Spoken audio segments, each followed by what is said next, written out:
ওই দিন গায়ে হলুদের ব্লগ দেখে আপনারা পাগল বানিয়ে ফেলেছিলেন বিয়ের ব্লগটা কবে দিব, তাই আজ নিয়ে আসলাম বিয়ের ব্লগ। গায়ে হলুদ শেষ করে বাসায় আসলাম। বাহিরের যে আবহাওয়া, মনে হচ্ছে শীত চলে এসেছে। আর আমিও শীতের আশায় ছিলাম। এই কম্পিউটার সেট গুলো আমি অনেকদিন আগেই কিনে রেখেছি, কিন্তু শীতের আশায় ইউজ করতে পারি নাই। তাই আজ যেহেতু ঠান্ডা পড়েছে, তাই ভাবলাম আজ কম্পিউটার সেটটা ইউজ করা যাক। তাই খালা বোনজি মিলে কম্পিউটার সেটটা বিছিয়ে নিলাম। আমরা এই কম্পিউটার সেট গুলো নিয়েছি স্মার্টজোন এই পেজ থেকে। আপনারা চাইলে এই কম্পিউটার সেট গুলা এই শীতে ইউজ করতে পারেন। কম্পিউটার সেট গুলা মান কোয়ালিটি খুবই ভালো। আপনাদের সুবিধার ক্ষেত্রে আমার ভিডিও ডেসক্রিপশনে তাদের পেজটা মেনশন করে দিলাম, কষ্ট করে চেক আউট করে নেবেন। বিয়ের দিন সকালে আম্মু আমাকে ঘুম থেকে জাগাচ্ছিল, আর আমি তো পুরো পিঠে ঘুমাচ্ছিলাম। কি আর বিয়ে খেতে যাব, চোখের ঘুম তো সরছেই না। আম্মা অনেক ডাকাডাকির পরে অনেক কষ্ট করে ঘুম থেকে উঠলাম। তারপর দেখলাম বেলা অনেক হয়ে গিয়েছে, তাই তাড়াতাড়ি করে গোসল করে রেডি হয়ে নিচ্ছি, কারণ আমার তো বিয়ে বাড়িতে যেতে হবে। দেরি হচ্ছে আর ভাবছি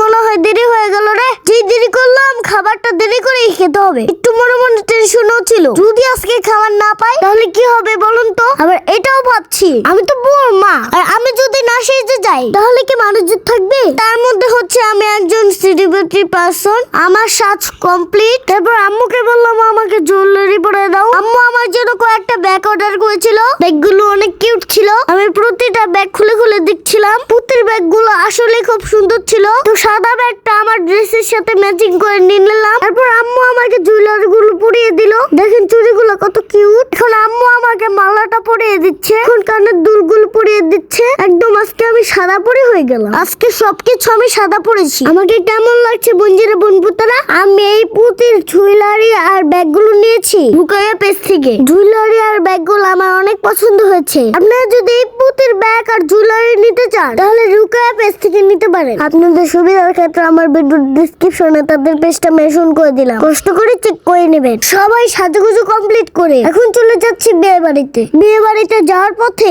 বড় আব্বুকে একটু দেখে গেলাম, কারণ বড় আব্বু একটু অসুস্থ। গিয়ে দেখি নানাও ছিল ওই বাড়িতে, তার সাথে করে নানাকেও নিয়ে যাচ্ছি। গিয়ে দেখি কোথাও বসার জায়গায় নেই, সবাই খেতে বসে পড়েছে। আমার আরেকটা নানা ভাই আমাকে দেখি কয়েকটা চেয়ার দিল। এখন আমি চেয়ারে বসে ওয়েট করছি আর ভাবছি কি করে যায়। তাই কিছুক্ষণ আমার এই ছোট্ট আন্টির সাথে লুডো খেলে টাইম পাস করলাম। আমি ফোন চালাচ্ছিলাম দেখে আম্মু রাগারাগি করছিল, কারণ আম্মুর সামনে থাকলে আমি ফোন ইউজ করতে পারি না। ওয়েট করতে করতে বর চলে আসলো। কিসের আর খাওয়া দাওয়া, চলে গেলাম গেট ধরতে। কিন্তু ছেলের বাড়ির লোকেরা এত কৃপণের কৃপণ, আমাদের মাত্র দিয়েছে 1000 টাকা। এই 1000 টাকা দেওয়ার কারণে আমার অনেক মন খারাপ, কারণ তারা পকেট থেকে টাকাই বের করতে চায় না। আমরা কৃপণ দেখেছি, কিন্তু এত কৃপণ মানুষ আমরা কখনোই দেখি নাই। যাই হোক, গেটের কষ্ট বাদ দিয়ে চলে গেলাম বরকে খাওয়াতে।